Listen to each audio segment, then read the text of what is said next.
Everyone, welcome back to my channel.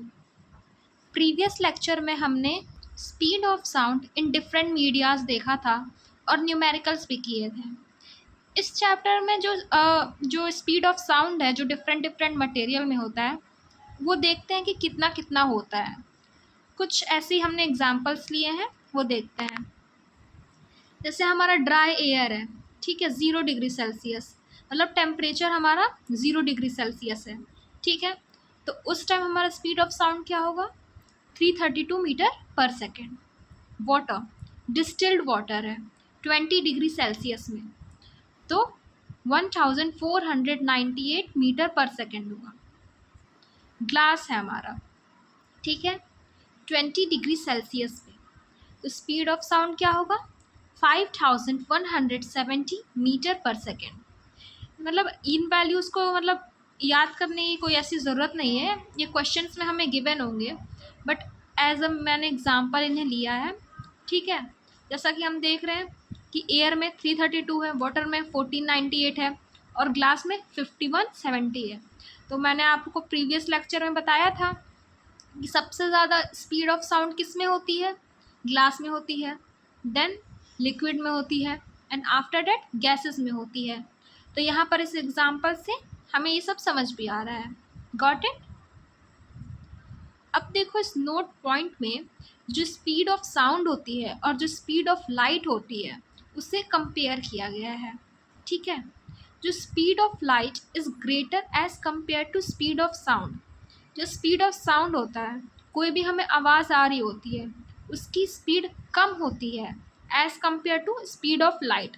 मतलब speed of light की जो लाइट की स्पीड होती है वो ज़्यादा होती है एज़ कंपेयर टू साउंड की स्पीड, ठीक है। तो ऐसे आप लोग, जैसे हमारे सराउंडिंग में अगर हम एग्जांपल लें, तो बारिश होती है और जब बिजली कड़कती है तो सबसे पहले हम उसका क्या देखते हैं? लाइट देखते हैं कि साउंड सुनते हैं? लाइट दिखती है, देन उसके कुछ सेकेंड्स बाद या फिर मिली सेकेंड्स बाद उसकी हम साउंड भी सुनते हैं, ठीक है। आप ये एग्जांपल बारिश जब होगी तब देख लेना। चलो, अब हमने एक क्वेश्चन भी लिया है, इस क्वेश्चन को देखते हैं। If thunder heard by man is 4 second after lightning is seen. मतलब लाइटनिंग जब देखी गई उसके 4 सेकेंड बाद उसको थंडर की आवाज़ आ रही है।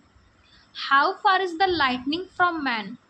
अब जो लाइटनिंग हो रही है वो मैन से कितने डिस्टेंस पे है? तो इसमें क्या पूछा जा रहा है? डिस्टेंस पूछा जा रहा है। कब पूछा जा रहा है? जब जो मैन है वो जब जो मैन को वो आवाज़ आई है 4 सेकेंड बाद लाइटनिंग के। Speed of sound in air 330 metre per second हमें दिया है, ठीक है। Speed of sound 330 metre per second है। डिस्टेंस कितना है हमारा? फाइंड करना है, और टाइम क्या है? 4 सेकेंड है। तो हम देखते हैं कि क्वेश्चन कैसे सॉल्व होगा। तो जैसा कि हमने प्रीवियस लेक्चर्स में देखा था कि स्पीड क्या होता है? डिस्टेंस अपॉन टाइम होता है।